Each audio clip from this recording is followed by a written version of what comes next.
ادعوني استجب لكم صدق الله العظيم وصدق رسوله النبي الكريم إن الله وملائكته يصلون على النبي يا أيها الذين آمنوا صلوا عليه وسلموا تسليما اللهم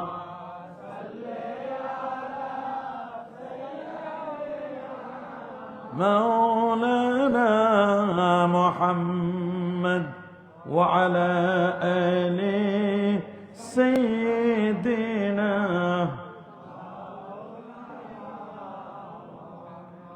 আরেকটু জোরে জোরে মহব্বতে পড়ুন আল্লাহুম্মা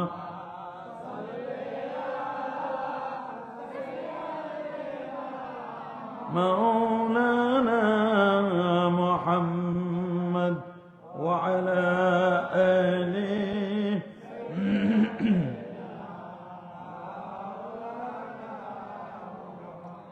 بلغ العلا بكماله كشف الدجى حسنت الجميع صلوا لا إله إلا الله لا إله محبة لا إله لا إله إلا الله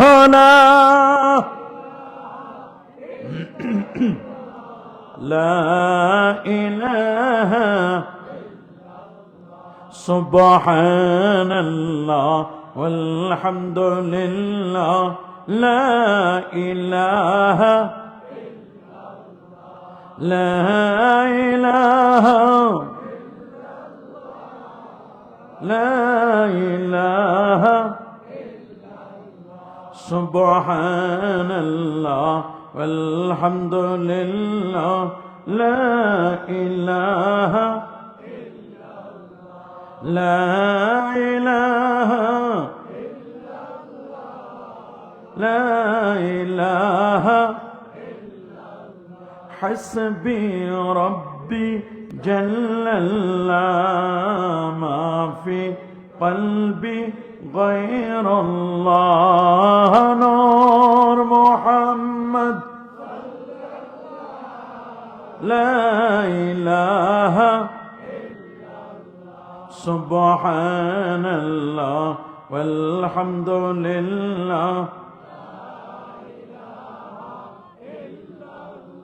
لا إله لا إله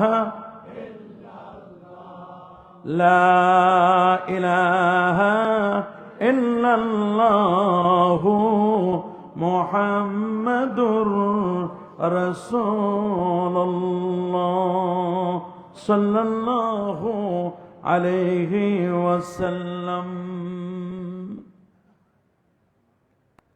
বগা হাই স্কুল ময়দানে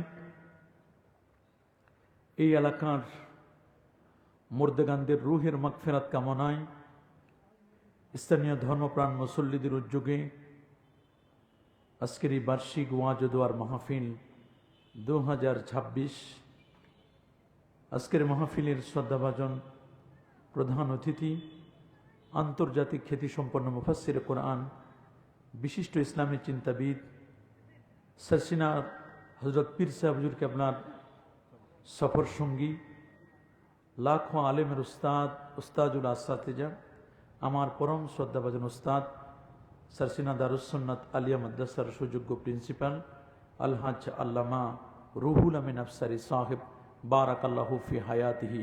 সকল আল্লাহুম্মা আমিন।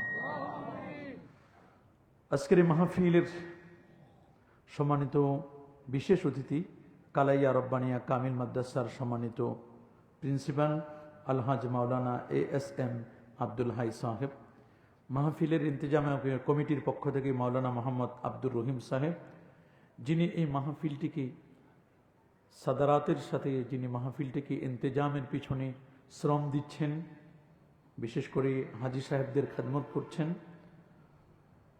কালাইয়া রব্বানিয়া কামিল মাদ্রাসার আরবি প্রভাষক আলবুসরা ট্রাভেলস অ্যান্ড ট্যুরসের সম্মানিত পরিচালক আলহাজ হজরত মৌলানা মহিউদ্দিন আল আমিন সাহেব বারাকাল্লাহু ফি হায়াতি, এখানে মঞ্চপ্রবিষ্ট হাজারাত ওলামা একরাম, বাংলাদেশ জমিয়তে হিজবুল্লাহ, আইএমএ হিজবুল্লাহ, যুব হিজবুল্লাহ এবং ছাত্র হিজবুল্লাহর বিভিন্ন স্তরের নেতৃবৃন্দ, বগা বন্দরের সম্মানিত ব্যবসায়ী ভাইয়েরা, বিশেষ করে এই এলাকার শ্রদ্ধাভাজন মুরব্বিয়ান একরাম, এলাকার গণ্যমান্য ব্যক্তিবর্গ, এলাকার চাকরিজীবী ও ব্যবসায়ী ভাইয়েরা, যুবক বন্ধুরা, ছোট্ট সোনামণিরা, পর্দার আড়ালে অতি সম্মানিতা মা ও বোনেরা, আপনাদের সকলকেই অন্তরের অন্তঃস্থল থেকে জ্ঞাপন করছি মোবারকবাদ। প্রথমে শুকর গুজার করছি সে মহান রবের দরবারে, যিনি আজকের এই জান্নাতি পরিবেশে আলেম ওলামাদের সোহবতি কোরআন এবং সুন্নাহ থেকে রিয়েল স্পিচগুলো শ্রবণ করার লক্ষ্যে এখানে আসার অবসান সুযোগটুকু এনায়েত করলেন। কালিমাতুশ শুকর আদায় করে আমরা পড়ে নিচ্ছি আলহামদুলিল্লাহ।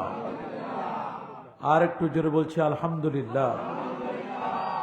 লাখো কোটি তার চেয়ে আরো অনেক অনেক গুণ বেশি দরুদ আর সালাম পেশ করছি আল্লাহর সৃষ্টির প্রধান আকর্ষণ কুল কায়নাতের নবী আকা মাওলা তাজদার মদিনা সুলতান মদিনা শামসুদ্দোহা বদরুদ্দোজা নূরুল হুদা সাহিব কাবা কৌসাইনে আও আদনা রসুলুস সাকালাইন ইমামুল হারামাইন ইমামুল কিবলাতাইন ইমামুল জাদ্দিল হাসান ওয়াল হুসাইন রাদিয়াল্লাহু তাআলা আনহুমা আফতাব নবুওয়া শাহান শাহি রিসালা নূরি মুজাসসাম হুজুর আকরাম নূরুন আলা নূর হাবিবুনা শফিউনা কুদওয়াতুনা মুরশিদুনা মুহাম্মাদুর রাসূল সাল্লাল্লাহু আলাইহি ওয়াসাল্লামের উপর বিনা দরখাস্তে যে নবীর উম্মত হতে পেরেছি, আসুন আরেকটি বার শুকরিয়া আদায় করে পড়ে নিচ্ছি আলহামদুলিল্লাহ।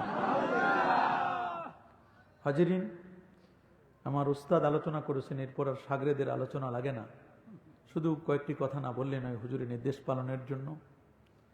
এখানে আমরা যারা বসছি আমাদের পরিচয়, আমরা আল্লাহ পাকের বান্দা। বলুন আমরা কি? আমরা কি সারা জীবন আল্লাহর বান্দা থাকবো না আল্লাহর বন্ধু হতে চাই? আল্লাহর বন্ধু হতে চাই। বান্দা কাকে বলে এটা আমাদের জানতে হবে। বান্দা বলা হয় আব্দ। আল্লামা শিহাবুদ্দিন মাহমুদ আলুসি রহমতুল্লাহ আলাই তাফসিরু রুহিল মাআনির মধ্যে বলেছেন, আব্দ বলা হয় রুহ মাআল জাসাদ। একটা মানুষ বলে রুহু এবং তার দেহ, দুটোর সমন্বিত রূপ হলো মানুষ। সুবহানাল্লাহ বলে। একটা মানুষের দেহ আছে, রুহু নাই, এটা ডেড বডি, লাশ। এটারে আর মানুষ বলে না, কি বলে? লাশ, মুর্দা, ডেড বডি, মাইয়েত, ঠিক কিনা? যতক্ষণ পর্যন্ত রুহুটা আছে ততক্ষণ পর্যন্ত মানুষটার দাম আছে। রুহু নাই, দাম নাই। বডি মাটির নির্যাস থেকে তৈরি, অরিজিনাল মাটি থেকে তৈরি না। খেয়াল করবেন, আমাদের যে বডিটা, এটা কি অরিজিনাল মাটির তৈরি? জি না। অরিজিনাল মাটির তৈরি কেবল একজন, তিনি হলেন বাবা আদম সফিউল্লাহ। আল্লাহু আকবার বলেন। আদম আলাইহিস সালামের পরে পৃথিবীতে যত মানুষ এসেছেন, আমরা সবাই মাটির সার নির্যাস থেকে তৈরি। আমরা মাটির তৈরি, কি তৈরি? সার থেকে তৈরি। আমরা মাটিতে গম হয়, ডাল হয়, তরমুজ হয়, পেঁপে হয়, আলু হয়, সিম হয়, করলা হয়, গাজর হয়, ঢেঁড়স হয়, ওগুলো খাই। খাওয়ার পরে শক্তি তৈরি হয়, শক্তি আরেক জায়গায় দিয়ে সেখান থেকে আমরা তৈরি হয়েছি। আল্লাহু আকবার বলেন। খুলিকাতিল মালাইকাতু বিন-নূর, ফেরেশতাদেরকে আল্লাহ বানালেন নূর দ্বারা। কি দ্বারা? খুলিকাল জান, জিনকে আল্লাহ বানাইছেন মিন নারিস সামুম, আগুনের শিখা দ্বারা। আগুন শুধু না, আগুনের শিখা। আর মানুষ হলো খুলিকান নাস বিত-তুরাব, আল্লাহ মানুষকে বানালেন মাটি দিয়ে। কি দিয়ে? পৃথিবীতে নিয়ম হলো মাটির কাজ হলো নিম্নগামী হওয়া, নমনীয় হওয়া। সুবহানাল্লাহ বলেন। এই জন্য আমরা যখন নামাজে দাঁড়াই তখন মাথাটা একটু নিচু করে দিই, টান টান করে উপরে দেওয়া যাবে না। আলিফের মতো সোজা হয়ে দাঁড়াইয়া মাথাটা একটু ঝোঁকাই দিতে হবে, বিনয় ভাব, নরম বিনয় লাগবে। সুবহানাল্লাহ বলেন। আমরা যখন নামাজে দাঁড়াই হাতটা বাঁধি, মনে হয় হ্যান্ডকাপ লাগাই আছি। সুবহানাল্লাহ বলেন। যখন এরকম হাত উঠায় মনে হয় আত্মসমর্পণ করতেছি, সারেন্ডার। আল্লাহু আকবার বলেন। মানুষের বডি নষ্ট হয়। বিজ্ঞানীরা বলেছেন, হিউম্যান অ্যানাটমি যারা, একটা মানুষকে কবরে রাখার পরে সর্বপ্রথম নষ্ট হয় তার চুল। কি বলেন? চুলগুলো আছে না, এই চুলগুলো ঝরে পড়ে। আল্লাহ, কি নষ্ট হয়ে যায়? চুল। সর্বশেষে নষ্ট হয় তার মাথার খুলি, ব্রেইনটা। এই জন্য একজন মানুষ 5 দিন 7 দিন পরে গোস্তগুলো ঝরে পড়ে, শুধুমাত্র স্ট্রাকচার, মেরুদণ্ডটা এটা থাকে, আর পেটটা মাটি দিয়ে পূরণ হয়ে যায়। বড় কঠিন জিনিস। আল্লাহ বলেন, কুল হুয়াল্লাযী আনশাআকুম ওয়া জাআলা লাকুমুস সামআ ওয়াল আবসারা ওয়াল আফইদাতা ক্বালীলাম মা তাশকুরুন। হে রাসূল, আপনি জানান দিন, আপনি বলে দিন, তিনি সে মহান সত্তা যিনি তোমাদেরকে সৃষ্টি করেছেন। ওয়া জাআলা লাকুমুস সামা, দেখার জন্য আল্লাহ দুটো চোখ দিয়েছেন, শোনার জন্য আল্লাহ দুটো কান দিয়েছেন, উপলব্ধি করার জন্য রব্বুল আলামিন তোমাদেরকে একটা ব্রেন দিয়েছেন। সুবহানাল্লাহ। মাথার খুলিটা মানুষের সবার শেষে নষ্ট হয়। দেখবেন 20 বছর 30 বছর পরে একটা কবর খনন করলে মাথার খুলি পাওয়া যায়। মাথার খুলি, স্কালটা, এটা পাওয়া যায়, ঠিক না? মাথার খুলি পাওয়া যায়। ব্রেনটা এত কঠিন জিনিস। পুরো মানব দেহের মধ্যে 3টা অঙ্গ হলো খুবই গুরুত্বপূর্ণ। একটার নাম আর এক হাই ব্রেন, এক হাই, 1 নম্বর হলো ব্রেন, दूसरी है जबान और तीसरी है कल्ब। सुभान अल्लाह। ब्रेन, जबान, কলব।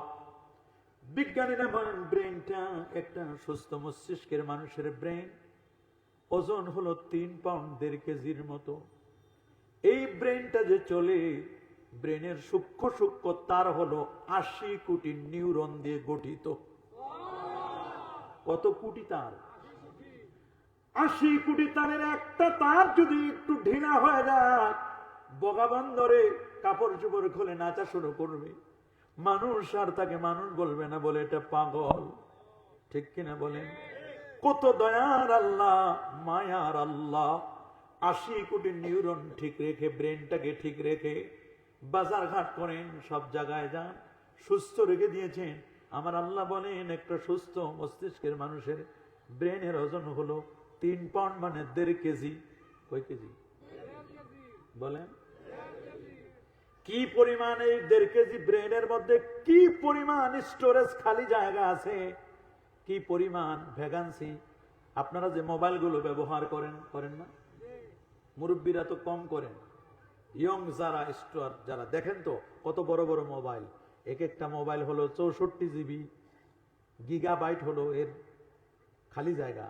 অনেক কিছু রাখতে পারেন, ওয়াজ, নসিহত, বিভিন্ন ডাটা রাখতে পারেন। আর একটু বেশি হলে 128 জিবি, আর একটু বেশি হলে 256 জিবি, আর একটু বেশি হলে 500 জিবি। আর একটু বেশি হলে 1000 জিবি। আমার আল্লাহ বলেন, বান্দারে তোমার ব্রেনটাকে দিয়েছি আনলিমিটেড। বিজ্ঞানীরা একটা অঙ্ক করে মিলাই দিয়েছে, প্রত্যেকটা মানুষের ব্রেনে, পুরুষ মানুষের এক একটা ব্রেনে 2.5 petabyte, that means 25 lakh GB হয় না? আরো জোরে বলেন আল্লাহু আকবার। এক না, দু না, 25 লক্ষ জিবি আপনার ব্রেন। 25 লক্ষ জিবি। 64 জিবি মোবাইলে কত কিছু রাখি, 128 জিবি মোবাইলে কত কিছু রাখি, 256 জিবি মোবাইলে কত কিছু রাখি। আমার এটা 2000 জিবি। কয় হাজার? আমি এখানে প্রায় 80,000 কিতাব রাখছি, মাত্র 2000 জিবি। কত? 2000 জিবিতে আমি 80,000 কিতাব রাখছি এখানে। কয় হাজার? এক সফটওয়্যারে 80,000, আরেক সফটওয়্যারে 18,000, আরেক সফটওয়্যারে 12,000। এরকম করে আমার মনে হয় এখানে 1 কোটি। আমি হিসাব করে দেখছি, এই কিতাব কিনতে গেলে কমপক্ষে 20 কোটি টাকা লাগতো, যেটা এখানে আছে। তো এটা মাত্র 2000 জিবি। কয় হাজার? এইরকম 100,000 হলো 1 লক্ষ জিবি। এইরকম 25 লক্ষ জিবি আল্লাহ আপনার আমার ব্রেনে দান করছেন। আল্লাহু আকবার। এই ব্রেনটা যেন কোথাও কোনো প্রবলেম না হয়, 80 কোটি তার দিয়ে, এটার সূক্ষ্ম সূক্ষ্ম তার দিয়ে ম্যানেজ করে রেখেছেন আমার আল্লাহ। সুবহানাল্লাহ, সুবহানাল্লাহ। এটা ব্রেন। এটা কি বলেন? একটা আইডিয়া নেন। এই যে বললাম আমি 25 লক্ষ জিবি আর 80 কোটি নিউরন, আইডিয়াটা নেন যে কি পরিমাণ খালি জায়গা এখানে আছে। আমার কাছে একটা কাগজ দেখতেছেন, আপনারা ফটোকপি করেন না? দলিল করেন না? ফটোকপি করেন না? এই কাগজটাকে বলা হয় A4 সাইজের কাগজ। কি? এইরকম A4 সাইজের একটা কাগজ, এক রিম কাগজ, এরকম করে স্তূপ দেন। এই একটা দিলেন, এই আরেকটা দিলেন, এরকম সাদা কাগজ, 2 ফিটের সাদা কাগজ, A4 সাইজের স্তূপ দিলেন। এইভাবে স্তূপ দিতে দিতে দিতে দিতে দিতে দিতে বগা বন্দর থেকে নিয়ে যান সূর্য পর্যন্ত। 15 কোটি কিলোমিটার দূরে হলো সূর্য,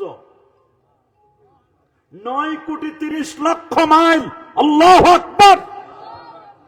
15 কোটি কিলোমিটার দূর পর্যন্ত, সূর্য পর্যন্ত আপনি এরকম A4 সাইজের কাগজ, সাদা কাগজ স্তূপ দিতে দিতে দিতে দিতে দিতে নিয়ে যান।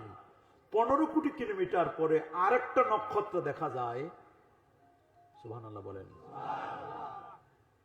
ওইটা সূর্য থেকে 33 কোটি গুণ বড়। 33 কোটি গুণ বড় সূর্য থেকে।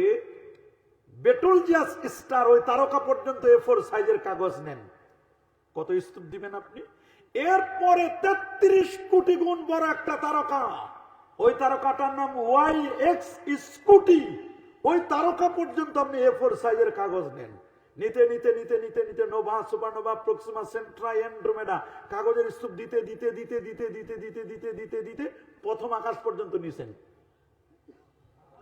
আল্লাহু আকবার বলেন। প্রথম আকাশ থেকে দ্বিতীয় আসমানে যেতে 1000 বছর সময় লাগে। এরকম 7টা আসমান যেতে 7000 বছর সময়ের দূরত্বে A4 সাইজের সাদা কাগজ স্তূপ দেন। 7 আসমানের পরে সিদরাতুল মুনতাহা, 70,000 নূরের পর্দা। একটা পর্দা থেকে আরেকটা পর্দার দূরত্ব 500 বছর রাস্তা। এই পর্যন্ত স্তূপ দিয়ে এবার আরশে আজিম পর্যন্ত স্তূপ দেন কাগজের।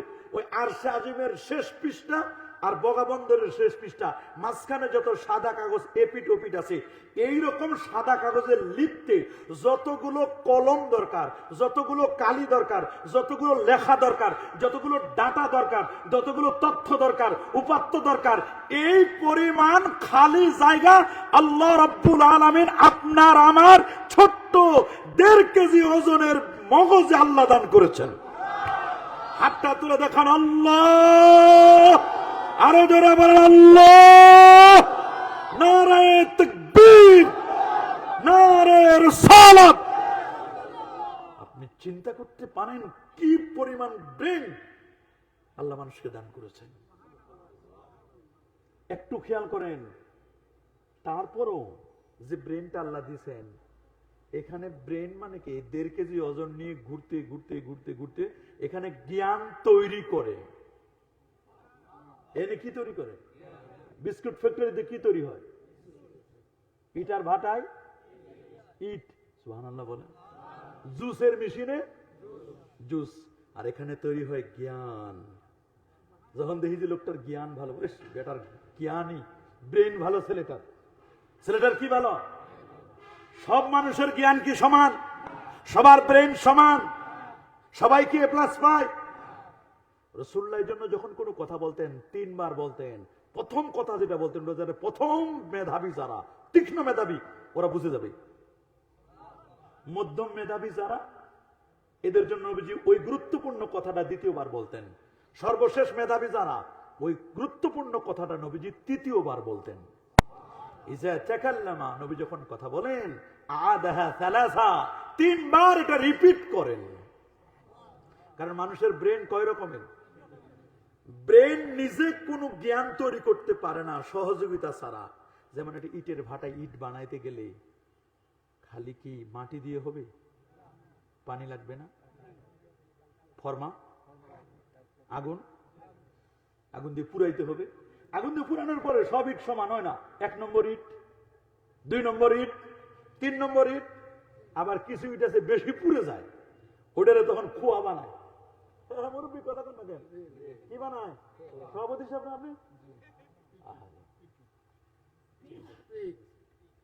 বুঝছি। তাহলে খুব খেয়াল করে শুনবেন, সব ইট সমান বলেন না। আগুনের যত কাছাকাছি যে ইটটা থাকবে, ওই ইটটা সমানভাবে পুড়বে। 1 নম্বর ইট।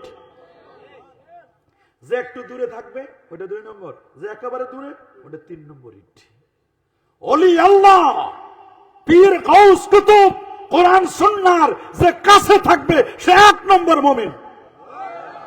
যার একটু দূরে সে 2 নম্বর, যারও দূরে সে 3 নম্বর। আল্লাহু আকবার বলেন। আমরা কি কোরআন এবং সুন্নাহকে মজবুত করে ধরতে চাই কি চাই না? কারা কারা চান হাত তুলে দেখান, নারায়ে তাকবীর। খুব খেয়াল করে শুনবেন। ব্রেন কি নাম? বিজ্ঞানীরা বলছেন ব্রেন থেকে যদি জবান পর্যন্ত মাপেন, মাপলে দেখবেন সমান। এখান থেকে কলব পর্যন্ত মাপেন, সমান। সুবহানাল্লাহ বলেন। কলব পর্যন্ত মাপবেন, সমান। এই দুইটা হলো জ্ঞানের রাজধানী। এটার নাম ইলমে শরীয়তের রাজধানী, এটার নাম হলো ইলমে মারিফতের রাজধানী। মাঝখানে হলো ডেলিভারি সেন্টার, এটা মাইক, এটা হর্ন। এইখানে তাই আসবে, হয় এখান থেকে নিবেন, নাহলে এই জায়গা থেকে নিবেন। এটা শরীয়ত, এটা মারিফত। আল্লাহু আকবার। এটার কোনো দোষ নাই, এটার কোনো কি নাই। আমি এখানে যাই বলবো, মাইকে তাই বাইর হবে, এটার কোনো দোষ আছে? এখানে যা বলবো ওইখান থেকে বাইর হবে, ওর কোনো দোষ নাই। এইটা এখন আমি কোন জায়গা থেকে বলবো, এটা হলো ডেলিভারি সেন্টার, এখান থেকে ডেলিভারি দিবেন, মাল ডেলিভারি দিবেন। আপনি এখান থেকে ডেলিভারি দিবেন নাকি এই জায়গা থেকে ডেলিভারি দিবেন, ডিসিশন ইয়োর, সিদ্ধান্ত আপনার। যারা এই জায়গা থেকে ডেলিভারি দেয় তাদের ভুল হয়। কি হয়? এখানে গাইড করে, এখানে নকল হয়, এখানে ভেজাল হয়, এখানে কি হয়? আর এই জায়গা থেকে কলব ওয়ালাম আন্নাল মারিফাতা ফিলুল কলবি, ইমাম বুখারী বলেছেন এখানের কোনো ভুল হয় না, এর কারো সহযোগিতা লাগে না, এর সাথে ডাইরেক্ট আরশে আজিমের মালিকের সম্পর্ক। আল্লাহু আকবার বলে। আর এর সম্পর্ক, ব্রেনকে জিজ্ঞেস করেন, ব্রেন বলো, ব্রেনকে জিজ্ঞেস করবেন, ব্রেন বলো তো সালি সাহেবের হাতে এটা কি? আপনাদের জিজ্ঞেস করি, দেখি কি বলেন। এই যে বললেন এটার নাম আতর, কোন কালার এটা? গোল্ডেন কালার, সোনালী। এই কথাটা যে বললেন এটা আপনি বলেন নাই। বলে হুজুর আমি তো বললাম। আমি বলি নাই মানে? কে বলছে এটা? ব্রেনও বলে নাই, কলবা বলে নাই। ব্রেন বলছে তো কি, ব্রেন একাই বলতে পারে নাই। ব্রেনকে যদি আপনি জিজ্ঞেস করেন সালিহ সাহেবের হাতে যে আতরের শিশিটা গোল্ডেন কালারের, এটা আতরের শিশি, এটা কি? এটা যদি ব্রেনকে জিজ্ঞেস করেন, ব্রেন বলবে তুমি অপেক্ষা করো। বলে কতক্ষণ? বলে অল্প সময়। ব্রেন তখন টেলিফোন করবে চোখের কাছে। বলেন সুবহানাল্লাহ, বলেন। কার কাছে? চোখ বলে ভাই এত এমার্জেন্সি ফোন করছো কেন? বলে আমার একটা তথ্য লাগবে। মানুষ জিজ্ঞেস করছে সালিহ সাহেবের হাতের এটা কি? বলে এটার নাম গোল্ডেন আতরের শিশি। ব্রেন তাড়াতাড়ি টেলিফোন করবে চোখের কাছে, বলে আমাকে জিজ্ঞেস করছে আমি উত্তর দিতে পারতেছি না। চোখ তাড়াতাড়ি দেখে ব্রেনের কাছে নিয়ে আপনাকে বলছে তাড়াতাড়ি বলে এটা আতরের শিশি গোল্ডেন কালারের। এই যে কত দ্রুত কাজ করছে, এটা ব্রেন তথ্য নিয়ে টেলিফোন করে তারপর ডেলিভারি দিছে। তাহলে কত দ্রুত কাজ করে আপনার আমার ব্রেনটা। দেখবেন 80 বছর 90 বছর হলে গেছে, ও বাবা এটি কি রে বাবা রে, দেখা যায় না। যখন বয়স হবে কত 80 90 100 বছর, আমারে মাঝে মধ্যে দেখে আমার না না না নিছিল বলে ধরে বসে কে দেখেছি মনে হয় উসমান গনি হতে পারে, মানে চোখে ধরে না, হাতায়া দেখে, চোখ আর কাজ করে না। আল্লাহু আকবার বলেন। তাহলে ব্রেন চলে 5 জন সৈন্য নিয়ে, এই 5 জন সৈন্যের আলোকে ব্রেন চলে। 5 জন সৈন্য যদি ব্রেনকে তথ্য না দেয়, ব্রেনের কোনো ক্ষমতা নাই কোনো তথ্য দেবা। যদি বিশ্বাস না হয়, এখানে অন্ধ আছেন কেউ? নাই। যদি অন্ধকে জিজ্ঞেস করেন সালিহ সাহেবের হাতে এটা কি? জানি না ভাই। সালিহ সাহেবের হাতে আরেকজন জিজ্ঞেস করবে আতাইবে খালি সালিহ সাহেব বলে হাতে কি, উনি কি আছে, উনি পারবে কেন? উনার ব্রেন ঠিক নাই। হ্যাঁ দেখেন, ব্রেন ঠিক আছে কিন্তু চোখ ঠিক নাই, তার মানে ব্রেন কাজ করে না চোখ ছাড়া। চোখের সহযোগিতা ছাড়া ব্রেন চলতে পারে না। আল্লাহু আকবার। কথা বুঝতেছেন? খুব ভালো করে শুনবেন। এবার ব্রেনকে জিজ্ঞেস করেন, আচ্ছা ব্রেন বলো তো সালিহ সাহেবের হাতে যে আতরটা আছে, ये बू वाला, ये खुशबू वाला और ये खुशबू नहीं, ये बू वाला और बू नहीं, এটা কি খুশবু वाला সুগন্ধি वाला না সুগন্ধি ছাড়া? বলে আমার 14 গোষ্ঠীও পারবে না। বলে তাহলে সহযোগিতা নাও। ব্রেন তখন টেলিফোন করবে নাকের কাছে, দোস্ত আমার একটু বলো তো সালিহ সাহেবের আতরটা আপনারা দিই, প্রিন্সিপাল সাহেব মানুষ, সভাপতি সাহেব একটু দিই, উনি আরেক প্রিন্সিপাল, কি করবেন গ্রান আছে না নাই? বলেন হুজুর আপনি একটু দিয়ে দেন, একটু একটু করে দেন। বলেন তো এটা যে ঘ্রাণ আছে না, এটা বলবে কে? মাশাআল্লাহ, কে? আরো জোরে বলেন, সবার মুখে নাক বলে দিবে যেটার ঘ্রাণ আছে। আল্লাহু আকবার বলেন। ইস দুনিয়া কি দোস্তি मिसल कागज फूल है, देखने में खुशनुमा है, वो मगर खुशबू नहीं, गले खुशबू इधर हम्माम रोजे, रसीद दस्ते महबूबे बदस्तम वो गुफ्तामन गुले ना चीज बुदाम, वलेकिन मुद्दते बागुल नशस्तम जमाले हम निशिदर मान सरकार, अगर नामा हमा खाकम के हस्तम। আমি যখন সারসিনা দারুল উলুম মাদ্রাসায় ভর্তি হলাম, প্রথম দিনে আমার এই ফার্সি কিতাব পড়তে দিয়েছে গুলিস্তা, আর ছিল পটুয়াখালীর হুজুর একজন, দিল তো পিঠে আসে 4টা মারে দিল একেবারে শাটাং শাটাং করে।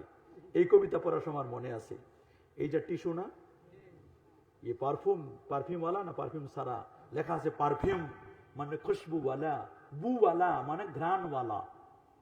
সুবহানাল্লাহ বলেন। এটার ঘ্রাণ আছে না নাই এটা বলবে কে? যদি আপনি জিজ্ঞেস করেন তরকারিতে লবণ হয়েছে কিনা, ব্রেনকে যদি জিজ্ঞেস করেন ব্রেনের ক্ষমতা নাই তরকারি লবণ হয়েছে কি হয় নাই, ব্রেন বলবে আমি জিহ্বার কাছে টেলিফোন করি, খালি ঝোলটা একটু দিয়ে টেস্ট করলে বোঝা যাবে লবণ হয়েছে কিনা। আল্লাহু আকবার। জিহবা, এই জিহবার মধ্যে 36,000 রকমের স্বাদ আস্বাদন করতে পারবেন। এটা পোয়া মাছ, এটা শোল মাছ, পোয়া মাছের স্বাদ আলাদা, শোল মাছেরটা আলাদা, ট্যাংরাটা আলাদা, বাইন মাছেরটা আলাদা, ইলিশ মাছেরটা আলাদা, শিং মাছেরটা আলাদা, দেশি মুরগির স্বাদ আলাদা। কথা বলেন না? এটা কি জিহ্বারে কেউ শিখাই দিছে? খালি জিহ্বাই দিলে বলে এটা দেশি, দূর এটা ফার্ম, খাবো না সরাও। কথা বলেন ব্রয়লার, এটা হাইব্রিড কই মাছ খাবো না।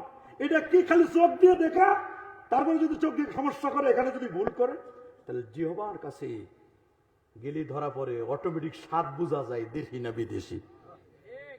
আল্লাহু আকবার বলেন, আরো জোরে বলেন আল্লাহু আকবার। ইমাম আজম আবু হানিফা বসা, কে? ইমাম আজম আবু হানিফা বসা, 70 বছরের ওনার মতো এরকম মুরব্বী। কত আপনার 70 পার হয়ে গেছে না? ওরে মাহবুদ, 92 বছর বয়স না। আল্লাহু আকবার বলেন। তো 70 বছরের এক মুরব্বী আইছে ইমাম আজম আবু হানিফার কাছে, আসে হাতটা চুমা দিছে, এরকম করে চুমা দিয়ে কইছে, হুজুর আমি একটা বিপদে আছি। বলে কি বিপদ? বলে 30 জন আলেমরে জিজ্ঞেস করছি একটা বিষয়, কেউ উত্তর দিতে পারে নাই, আমার বিশ্বাস আপনি উত্তর দিতে পারবেন। এখন তো বিপদে পড়ে গেছে। কি? বলে কি উত্তর দিতে পারো তুমি? 30 জন আলেমরে জিজ্ঞেস করছো, কেউ উত্তর দিতে পারে নাই, আর আমি উত্তর দিতে পারবো? বলে হুজুর আমি শুনেছি ইমাম মালিক বলছে আপনি যে যুক্তিবাদী, আপনি ইচ্ছা করলে একটা কাঠরে যুক্তি দিয়ে স্বর্ণ বানাই দিতে পারেন। এমন প্রশংসা করলো হ্যাঁ ইমাম আজম আবু হানিফা। বলছে আপনার কি লাগবে বলেন, আচ্ছা শুনে দেখি। বলে বাবা আমার বয়স যখন 40, তখন কিছু স্বর্ণ রৌপ্য মণি মুক্তা এগুলো একটা বাটির মধ্যে রেখে ওই মাটির নিচে পুঁতে রাখছিলাম। আজ থেকে 30 বছর আগে। কয় বছর আগে? 40 আর 30 কত? বাবারে এখন আমার বয়স হলো 70, কিন্তু আমার ওই নিউরন গুলো একটু দুর্বল হয়ে গেছে। আমি আর এখন মনে রাখতে পারি না যে কোন জায়গায় পুঁতে রাখছি স্বর্ণরূপটা, এটা আমার মনে নাই। এইটা খালি আপনি আমার একটু বাইর করে দিবেন। এখন ইমাম আজম আবু হানিফা বলছেন, চাচা দাদা এটা আপনি রাখছেন মাটির নিচে পুঁতে, সম্পদ আপনার কোন জায়গায় রাখছেন, আপনার ঘরের ভিতরে রাখছেন ঠিক আছে, কোন জায়গায় রাখছেন এটা আমি কেমনে জানবো? কয় আপনি এত হাদিস পড়ান, এত মুফতি সাহেব, আপনি ফেকা 100 বার বলে আল্লাহরে আপনি স্বপ্নে দেখছেন, 40টা বছরে সারা দিয়ে ফজর পড়ছেন, 55 বার নবীজির রোজা মোবারক জিয়ারত করেছেন, আপনি কোরআন হাদিস থেকে 12,70,971টা মাসালা বের করেছেন, তা আমার এই মাসালাটা বের করতে পারেন না?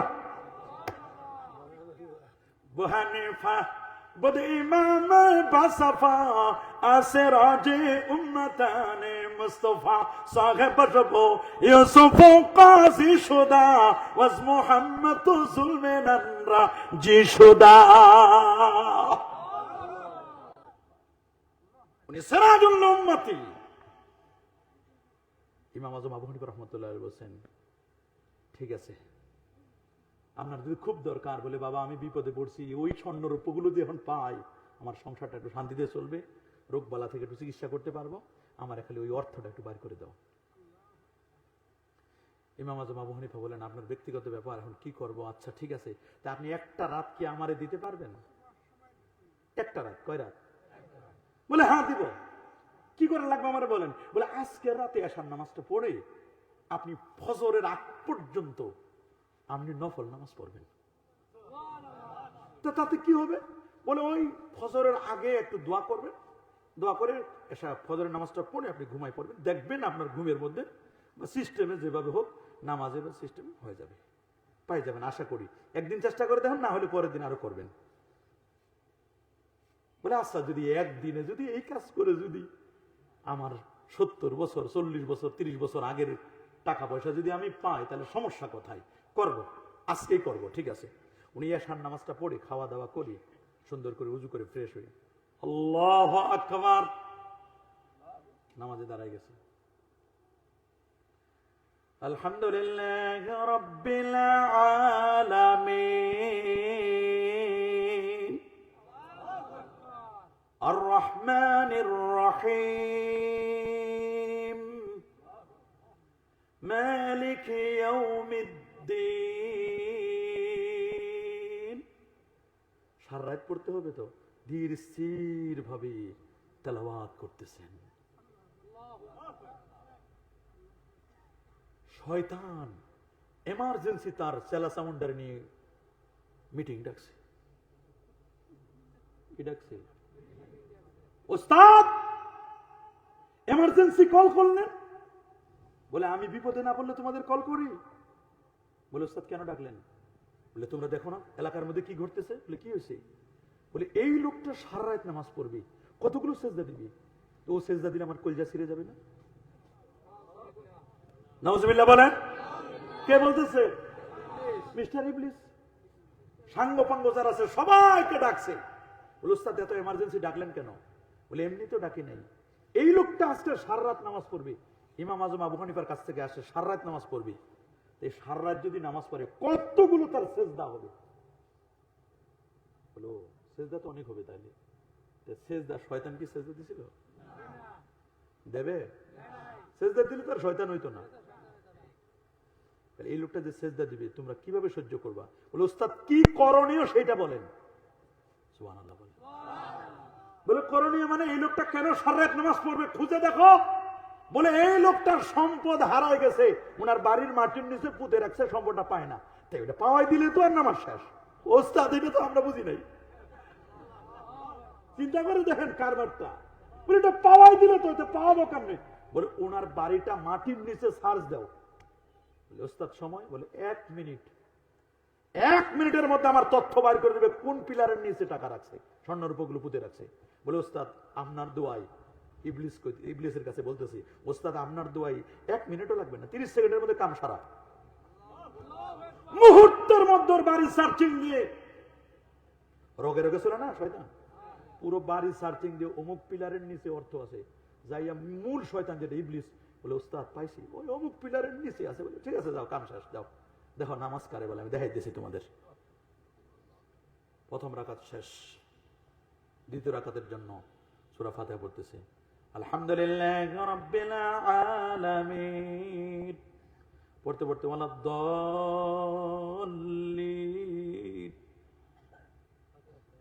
ফাতিহা শেষ। এখন আরেকটা সূরা পড়বে, ওই সময় শয়তান এসে কইছে অমুক পিলারের নিচে।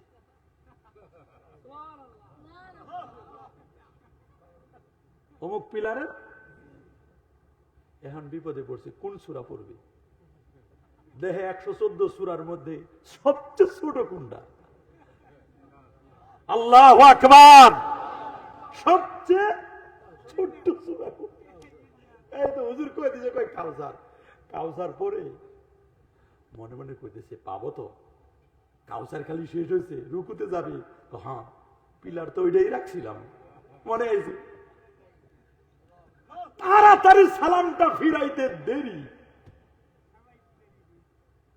কোদালটা নিয়ে একটা কোদ দিছে, ঝনঝন করে বেজে উঠছে, পেয়ে গেছি। মনে মনে চিন্তা করছে রে বাপ রে বাপ, মনে করছিলাম ইমাম আজম আবু হানিফা বড় মুফতি আলেম ফকি, এখন তো যে এর মতো তদবির কারো কার বাংলাদেশ কেন সারা পৃথিবীর মধ্যে নাই। কুফা নগরীর তো উনি বলছেন, সারা কুফা তো দূরে কথা, সারা পৃথিবীতে এত বড় মুদাব্বির নাই। আল্লাহু আকবার বলেন। সারা রাত স্বর্ণরূপগুলো গুজগাছ করে টোরে গেছে ইমাম আজম আবু হানিফার কাছে। মুসাফা হুজুর কি তদবির দিলেন হুজুর, আপনার তদবিরের অ্যাকশন এত কঠিন অ্যাকশন, 1 রাকাতও পড়তে পারলাম না হুজুর। হুজুর 1 রাকাতও পড়তে পারলাম না, কি সারা রাত হুজুর 1 রাকাত শেষ করতে পারলাম না। 1 রাকাত কেন বাবা কি হয়েছে? বলে হুজুর প্রথম রাকাত শেষ করে দ্বিতীয় রাকাতে সূরা ফাতিহা খালি শেষ করছি, ওই সময় তো বুঝে পাইছি আমার কোন জায়গায় আছে। বলে এরপর কয়েকবার ছোট্ট সূরা যেটা পড়লাম, নামাজ শেষ করে কোদাল নিয়ে ওগুলো বের করে সারা রাত গণনা করে টোলে এই ফজর হয়ে গেছে, ফজরের নামাজ পড়ে আপনার কাছে আইছি। ইমাম আজম আবু হানিফা বললেন যে কমপক্ষে শুকরিয়া তান, তা কমপক্ষে শুকরিয়া স্বরূপ সারা রাত নামাজ পড়া দরকার ছিল, পায়ে গেলেন যে হুজুর আর পাই পড়বে। তো হুজুর যাবার বেলায় আপনারা বলে যায় যে আপনি এত বড় মুদাব্বির, হুজুর এটা আমি বুঝি না আগে, হুজুর আমি মনে করছি সারা রাত না হোক কমপক্ষে 4 রাকাত পড়ি, হুজুর 1 রাকাত পরেই শেষ কাম ঘটাই দিলেন আপনি, এমন মুদাব্বির আপনি। বিদায় নিয়ে দোয়া নিয়ে যাচ্ছে, তার ছাত্ররা ধরছে ইমাম আজম আবু হানিফারে, হুজুর কি তদবিরটা দিলেন হুজুর, এই লোকটার 1 রাকাত পড়তে পারলো না। বলে তোমাদের তদবিরটা শিখাই দিয়ে দিব, এই তদবির আমি শিখাই দিব, তবে মুনাজাতের আগে। কোন সময়?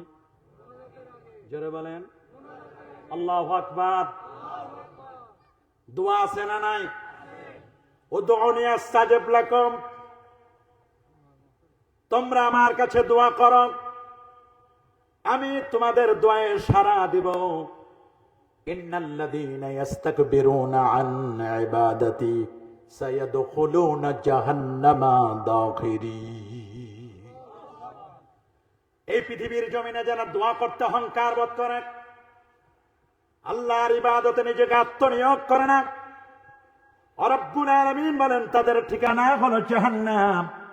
আর যারা বিনয়ী হয়ে ঈমান আর নেক আমল করে, রব্বুল আলামিন বলেন দুনিয়ায় বসে তারা জান্নাতের সুসংবাদ পেয়ে যাবে। আল্লাহ রাব্বুল আলামিন বলেন ইন্নাল্লাযীনা আমানু ওয়া আমিলুস সালিহাতি কানাত লাহুম জান্নাতুল ফিরদাউসি নুজুলা খালিদিনা ফিহা। আল্লাহু আকবার বলেন, নিশ্চয় যারা ঈমান আনয়ন করেছে আর যারা নেক আমল করবে, আল্লাহ বলেন জান্নাতুল ফিরদাউসের মেহমান হবে। ওরে দুনিয়ার মেহমান একদিন থাকার পরে আইটেম কমে যায়, দ্বিতীয় দিনে বলে যে না গোস্ত পাওয়া যায় নাই, এক প্রকার মাছ দিয়ে শেষ করে দেয়, তৃতীয় দিন বলে একটু ডিম রান্না করো, তাড়াতাড়ি যায় না কেন? আমার আল্লাহ বলে জান্নাতুল ফিরদাউসের মেহমান হবে স্থায়ী মেহমান। সুবহানাল্লাহ বলেন, কি মেহমান? স্থায়ী মেহমান আমরা হতে চাই। বলেন স্থায়ী মেহমান হতে চাই। এটা ব্রেন, খেয়াল করবেন। কি নাম? আরো জোরে। ব্রেন চলে পঞ্চ ইন্দ্রিয়ের দ্বারা। বলেন চক্ষু, কর্ণ, নাসিকা, ত্বক, জিহ্বা। সুবহানাল্লাহ বলেন। এই পঞ্চ ইন্দ্রিয় দিয়ে এখানে ব্রেন তৈরি হয়, নলেজ তৈরি হয়। এইখানে থাকে জ্ঞান। কি থাকে? এইখানে থাকে মহব্বত। কলবে থাকে কি? জোরে বলেন। আদব, তাকওয়া। তাকওয়ার জায়গা কলব, মহব্বতের জায়গা হচ্ছে কলব, ভালোবাসার জায়গা হচ্ছে কলব। মহব্বত ভালোবাসা এগুলো কলবে থাকে, তাকওয়া থাকে কলবে। এটা হলো ডেলিভারি সেন্টার। আমার রাসূল বলেন দুইটা জিনিস যদি আমার জামিন দিতে পারো, আমি রাসূলুল্লাহ তোমার জন্য জান্নাতের জামিনদার হব। মাইয়াদমান লিমা বাইনা লিহিয়াইহি ওয়া মা বাইনা রিজলাইহি আদমান লাহুল জান্নাহ। আমি তার জন্য জান্নাতের জামিনদার হব। একটা হলো জবান, আর একটা হলো বান্দুদের দুই আঙ্গুল নিচে কলব তো আছে, কলব এবং ব্রেনের মাঝখানে হলো জবান, আরেকটা হলো দুই পায়ের মাঝখানের জায়গা লজ্জা স্থান। দুইটা জিনিস যদি জামিন দিতে পারো, আমি রাসূলুল্লাহ তোমার জন্য জান্নাতের জামিনদার হব। বাগদাদের জমিনের একজন মহিলা, খেয়াল করে শুনবেন রে বাবা, বাগদাদের জমিনে এক মহিলা, গ্রামের মধ্যে কোনো নারী মারা গেলে ওই মহিলার অভ্যাস ছিল সংবাদ পাইলে সংবাদটা তথ্য পাওয়ার সাথে সাথে 1 মিনিট অপেক্ষা করবে না, সংবাদ পাইলে ছুটে যাবে তার গোসলটা দেওয়ার জন্য। আছে না গ্রামগঞ্জে কিছু মানুষ মাইয়াতের গোসল দেয় কি দেয় না? আছে না এরকম? গোসল দেয়, কবর খনন করে, কাপড়ের কাপড় পরায়। এরকম একজন মহিলা ছিল, মাইয়াতের খালি গোসল দিত। গোসল দিতে রওনা হয়েছে, প্রতিমধ্যে তার মিন্স শুরু হয়ে গেছে, পিরিয়ড শুরু হয়ে গেছে। মনে মনে চিন্তা করলো, আহারে আমি যে একটা লাশকে গোসল দিব, আমার তো একটা পবিত্রতা লাগবে। তা আমি নিজেই তো অপবিত্র, আমার তো পিরিয়ড চলতেছে, ব্লিডিং হচ্ছে, রক্ত ঝরছে, আমি এখন কেমনে এই ডেড বডিটাকে স্পর্শ করবো, তার গোসল দেওয়াবো, জায়েজ হবে কি হবে না, এ নিয়ে টেনশনে পড়ছে। এরকম খুব টেনশনে পড়ছে, জিজ্ঞেস করছে কি হয়েছে, বলে আমাদের এই সমস্যা, আমি তো অমুকের লাশ গোসল দেওয়ার জন্য যাচ্ছিলাম, প্রতিমধ্যে আমার এই ঘটনা ঘটে গেছে। বলে যে না, আমরা তাহলে তোমাকে লাশ গোসল দিতে দিব না। বলে কেন? বলে তোমার এই অবস্থা, তুমি আগে আলেমের কাছে জিজ্ঞেস করো। উনি গেছেন একটা মাদ্রাসায়, পাশে বড় মাদ্রাসা ছিল, বাগদাদের বড় শাইখুল হাদিস থাকতেন ওখানে। জিজ্ঞেস করলেন হুজুর, প্রথমে সাধারণ হুজুরদের জিজ্ঞেস করলেন, বলছে আমরা পারবো না, বড় হুজুর আছে সামনে। বড় হুজুরের কাছে জিজ্ঞেস করছে, বলে যাও পারবা, যাও পারবা। এখন উনি গেছে, বললো যে আমার এই অবস্থা, কিন্তু বড় হুজুর বসে পারবে। বলে দলিল নিয়ে আসা। দলিল ছাড়া কোনো কথা নেই। কি লাগবে? আসছে হুজুরের কাছে, হুজুর আমারে তো কেউ লাশ ধরতে দিচ্ছে না, দলিল চাচ্ছে। বলে যে মুহাদ্দিসরা বসা, এখন 8-10 জন মুহাদ্দিস, ওদেরকে বলো বুখারী শরীফে দলিল আছে। কোন জায়গায়? আরে ধরে বুখারী শরীফ যেন কোন কিতাব না, আল্লাহর কোরআনটা যেমন 30 পারার এক, বুখারী শরীফটাও তেমন 30 পারা। 6 লক্ষ হাদিসের পণ্ডিত ইমাম বুখারী। কয় লাখ? 6 বছর বয়সে, 6 বছর 3 মাস বয়সে আল্লাহর কোরআনটা হেফজ করলেন ইমাম বুখারী। রাতের বেলা কোরআন মাজিদ তেলাওয়াত করতে করতে করতে ঘুমের মধ্যে স্বপ্নে দেখতেছে আল্লাহর হাবিবের উপর একটা পাখা দিয়ে নবীর গায়ে বাতাস করতেছে, আর নবীর দেহ মোবারক থেকে মাছিগুলো তারাই দিচ্ছি। রাতের বেলা স্বপ্ন রে, মুমিনের স্বপ্ন নবুয়তের 46 ভাগের 1 ভাগ। আল্লাহ নবীর তরিকা ছিল ফজরের পরে আল্লাহ নবী সাহাবায়ে কেরামের স্বপ্নের তাবির বলতেন। হুজুর আমি এই স্বপ্ন দেখছি, আমার তাবির বলেন, নবী বলে দিতেন। আরেকজন বলতো হুজুর আমি এই স্বপ্ন দেখছি, তাবির বলেন, নবী বলে দিতেন। একদিন নবী জিজ্ঞেস করেন বলো কে কি স্বপ্ন দেখছো? বলে হুজুর আমরা কেউ দেখি নাই, কেউ দাঁড়ায় না।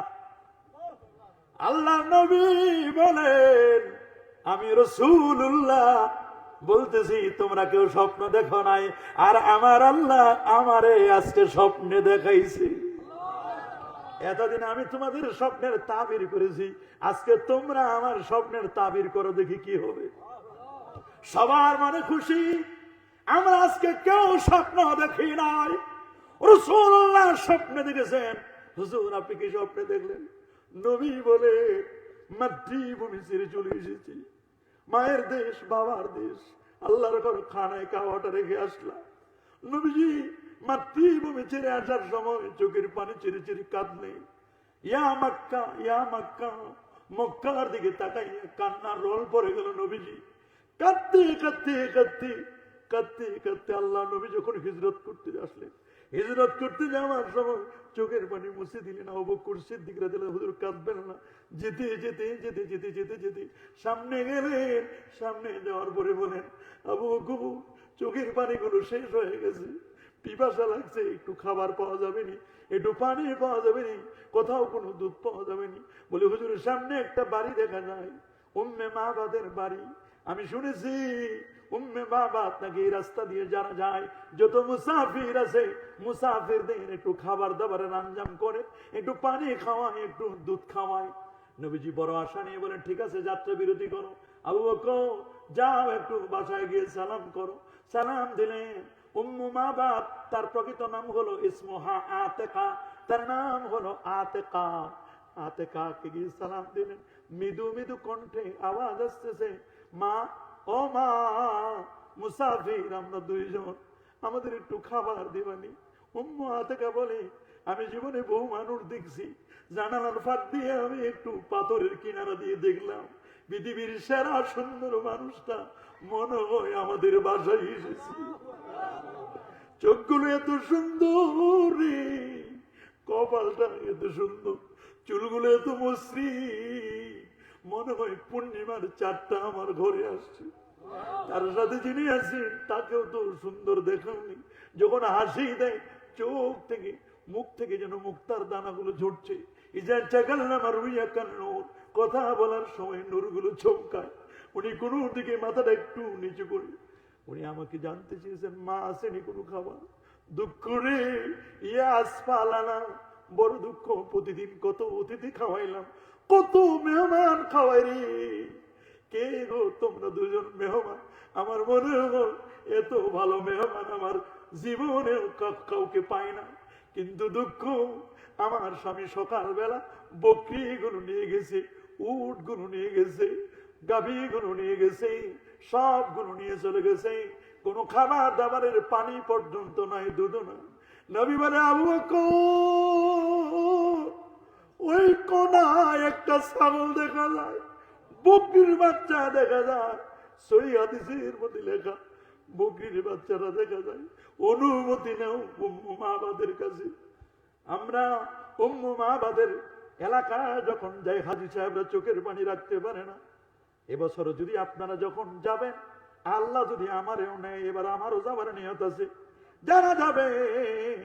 দেখবেন আপনাদের সাথে যদি দেখা হয়, উম্মে মাবাদের আস্তানাটা দেখাই দিতে পারবো যদি কখনো সুযোগ হয়। বাবা উম্মে মাবাদ বলে, মা দেখো তো ওই যে একটা বকরির বাচ্চা দেখা যায়। বলে, আমার জানা মতে কোনো বকরির বাচ্চা নাই, হয়তোবা যেটা আছে ওইটা মরা মনে হয়। আমার স্বামী সকালবেলা যখন বকরির পাল নিয়ে গেছে, মনে হয় মরাটারে রেখে গেছে, ওটা হাঁটতে পারে না। বলে, মা মরা আছেন না বুঝি না, অনুমতি দাও, ওখান থেকে দুধ দহন করব। নবীজি বলেছেন উনি তো বুঝে না ভালো করে। বলে, যান আপনারা নেন, কোনো আপত্তি নাই। আল্লাহ নবী বলেন, ও বকর যাও তো বকরির বাচ্চাটা আনো। বকরির বাচ্চাটার ওলান এতটুকু, এখনো বাচ্চায় আছে, এটা তো বয়স হয় নাই, এটার থেকে দুধ হওয়ার প্রশ্ন আসে না। নবীজি বলেন, আবু বকর এটারে উল্টায় দাও। উল্টায় দিলাম। নবীজি কি যেন পরে ফু দিয়ে ওলানগুলোর মধ্যে স্পর্শ করলেন। মুহূর্তের মধ্যে দেখা গেল ওলান থেকে টস টস করে টপ টপ করে দুধগুলো ঝুলতেছে। আল্লাহু আকবার। বরকত, এত বরকত, বরকতের কোনো শেষ নাই।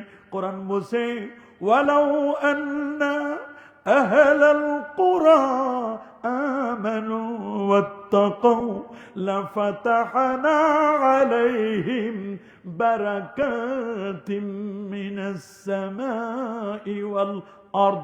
আল্লাহু আকবার।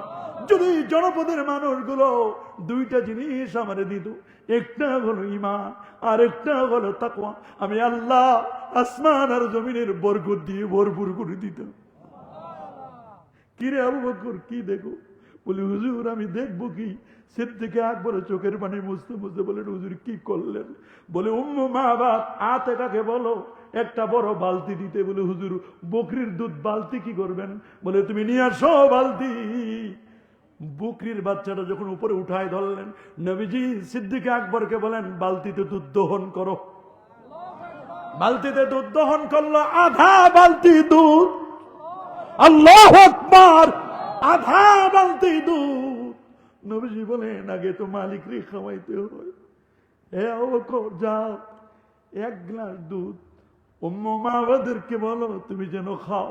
উম্মে মাবাদকে আগে খাওয়ালেন। নবীজি সিদ্দিক আকবরকে দিলেন, নাও খাও। আর নবীজি নিজেও খেলেন। নবীজির উটগুলো যারা চালায় নিয়ে যেত, খিররিত বলা হয়, বুখারীর বর্ণনা মানচিত্র বিশেষজ্ঞ, তাদেরকেও দিলেন খেলে। আর বললেন, রে উম্মে মাবাদ, সন্ধ্যাবেলায় তোমার স্বামী ফিরে আসবে। আবু মাবাদ, কি নাম? আবু মাবাদ, তার নাম মুকসিম। আবু মাবাদ মুকসিম যখন ফিরে আসবে, হয়তোবা সে কোনো খাবার যদি না পায়, তৃষ্ণার্ত হৃদয় নিয়ে আসবে। এই এক গ্লাস দুধ দহন করে দিলাম, এই এক গ্লাস দুধ তোমার স্বামী আবু মাবাদ মুকসিমকে তুমি দান করবে। আল্লাহু আকবার বলেন, আরো জোরে বলেন আল্লাহু আকবার। আবু মাবাদ মুকসিম উনি সন্ধ্যাবেলা আসলেন। এদিকে আল্লাহ নবী সিদ্দিক আকবর খেয়ে কে যেন দোয়া করে চলে যাচ্ছে। আবু মাবাদ যখন আসলো, আসার পরে চোখের পানি বুঝতে বুঝতে শুধু কান্না আর কান্না। এ উম্মে মাবাদ, আজকের ঘরে কে আসছিল রে? এই এলাকায় কে আসছিল রে? আমি তো আখিরি নবীর ঘ্রাণ পাচ্ছি রে। আমি তো আখিরি নবীর ঘ্রাণ পাচ্ছি রে। আমি তো তাওরাত পড়েছি, জবুর পড়েছি, আখিরি নবী আসবে, তার সাথে আবু বকর সিদ্দিক আসবে রে। কই রে কই? তুমি একটু বলো আজকের দিনে কি ঘটেছে? ওরা আসেনি? বলে, নাই নাই, চলে গেছে। চলে গেছে। বলে, কি দেখলা? বলে, জীবনে মানুষ দেখেছি, এত সুন্দর মানুষ আমি দেখি নাই। বলে, কি দেখছো? এটুকু বললে হবে না। হাদিসের কিতাবে 2 পৃষ্ঠা বর্ণনা আসছে।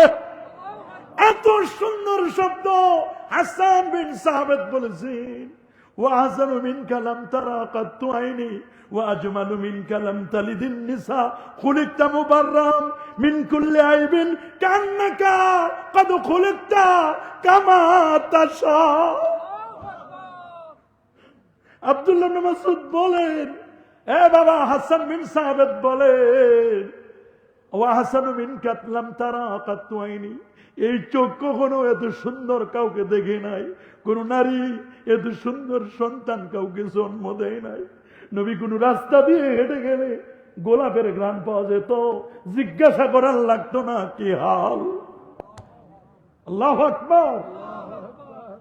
জাবের বিন সামুরা বলে, আল্লাহ নবীর স্টুলগুলো, মলগুলো আমি দেখতে চাইলাম রে, নবীজি কেমন মল ত্যাগ করে আমার মন চাইলো, পারলাম না। মায়ে সাহেব বলে, আমি চেষ্টা করেছি, পারি নাই। একবার নবী আমাকে সফরে নিয়ে গেছেন মরু অঞ্চলে। কোন জায়গায়? নবীজি বলেন, যাবে, আমার বাথরুম করতে হবে। হুজুর কি করব বলেন? কোথায় বাথরুম করবেন? নবীর তরিকা হাদিসের মধ্যে সেই ইজা জাহাবাল মাজহাবা আবাদা, নবী যখন বাথরুমে যেতেন তখন দূরে যেতেন। অনেক দূরে যাওয়ার পরে নবীজি বললেন, যাবে, দুইটা গাছ দেখা যায়, গাছ দুইটারে আমার সালাম দিবা আর বলবা নবীজি বাথরুম করবে, বাথরুম রেডি করে দাও। গাছ দুটা শিকড় উপরায়া উঠে নিজের বাথরুমটা রেডি করে দিল। নবীজি গেলেন, বাথরুম সেরে নবী চলে আসলেন আর বললেন, যাও, আল মাওয়াহিবুল্লাহ দুনিয়া ইমামে কাস্তাল্লানি নকল করেছেন। নবীজি বললেন, যাও, গাছ দুটারে সালাম দিয়ে বলবো ইস্তেরজা। তারা ইস্তেরজা দুজনে প্রার্থনা করলো নবীর কাছে ফিরে যাওয়ার জন্য। নবীজি বলেন, যাও, ফিরে যাও, তোমাদের অনুমতি দেওয়া হলো। গাছ দুটা আবার উপরে উঠে চলে গেল। নবীজি বলেন, গাছ দুটো যখন চলে গেল, জাবের তো ওখানে কাছে ছিল। আল্লাহু আকবার। জাবের রাদিয়াল্লাহু একবার নবীর দিকে তাকায়, নবী যেন বুঝতে না পারে নবী কি বাথরুম করছে। উনি দেখে, বলে কিছু নাই। আল্লাহু আকবার। শুধু ঘ্রাণ আর ঘ্রাণ, কিচ্ছু নাই। আল মাওয়াহিবুল্লাহ দুনিয়া কিতাব সাক্ষী দিচ্ছে। উনি বলেন, কিছুই যখন পেলাম না, কারণ এই জমিনকে আমার আল্লাহ নোটিশ করে দিয়েছেন, রে জমিন, কোন নবী অস্থি, কোন নবীর অস্থি মজ্জা চুল পরিমাণ গোস্ত ভক্ষণ করা জমিনের পর আমি আল্লাহ হারাম করে দিয়েছি। বলে, আল্লাহ কি খাবো? নবীদের দেহ যদি খাইতে না পারি। বলে, নবীরা যখন বাথরুম করবে, স্টুল পাস করবে, মুহূর্তের মধ্যে ওটা গ্রাস করে নেবে। এই জন্য নবীজির বাথরুম, নবীদের বাথরুম কখনো কখনো কোনো মানুষ ভালো করে দেখতে পাখার কোনো সুযোগ নাই। আম্মা জান আয়েশা বলেন, আমি তো ঘরের মানুষ, বহুবার আমি চেষ্টা করেছি, দেখতে পারি নাই। বের হয়ে দেখি মেসকের মতো ঘ্রাণ পাওয়া যায়। আরো যারা বলেন আল্লাহু আকবার। কি অবাক করার মতো বাজান, ভালো করে শুনবেন, ভালো করে শুনবেন। সাহাবী বলেন, আমি তিনটা পাথর পেলাম, পাথর তিনটা নিয়ে পকেটের মধ্যে রেখে দিলাম। কোথায়? পকেটে রেখে দিলাম। রেখে দিয়ে একদিন আমি মসজিদে আসছি, সবাই খালি বলে, ভাই ঘ্রাণ কত, এত ঘ্রাণ কেন, এত ঘ্রাণ কত, কোথায় এই ঘ্রাণ গুলো পাওয়া যায়, কোথায়? সবাই মিলে ধরলো জাবের বিন সামুরাকে, ভাই আপনার মধ্য থেকে ঘ্রাণ আসতেছে। আল্লাহু আকবার বলেন। আরো যারা বলেন আল্লাহু আকবার। আমাদের সময় খুব কাছাকাছি চলে আসছে। এই দুটা ঘটনায় আমরা বলবো। একটু দূরে যারা আছেন, আসুন একটু নবীজিকে মহাব্বতে একটু দাঁড়াইয়া সালাম জানাই, ইয়া নবী।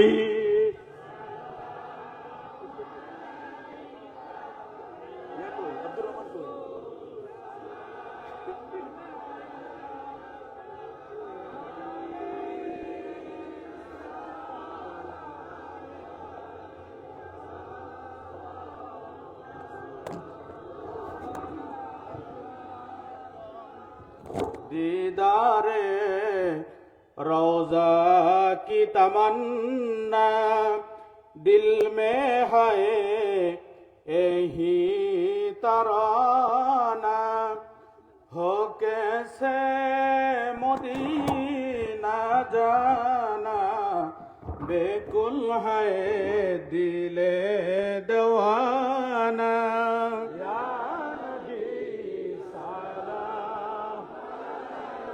এই হারুন ভাই মাইকের এখানে আসেন।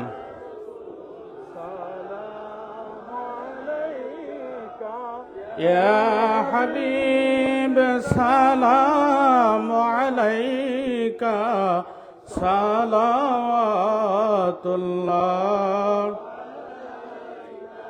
আরশো কা কাবা মদিনা, परशों का काबा मदीना, काबा का काबा मदीना, जन्नत से बेहतर मदीना, ইয়া নবী সালাম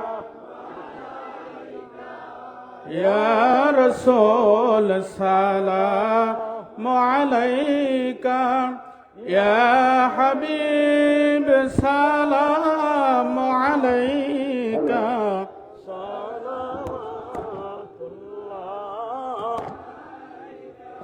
بلغ العلا بكماله كشف الدجى بجماله حسنت جميع خصاله صلوا عليه وآله لا إله ما شاء الله محبة لا إله مرحبا محبة لا إله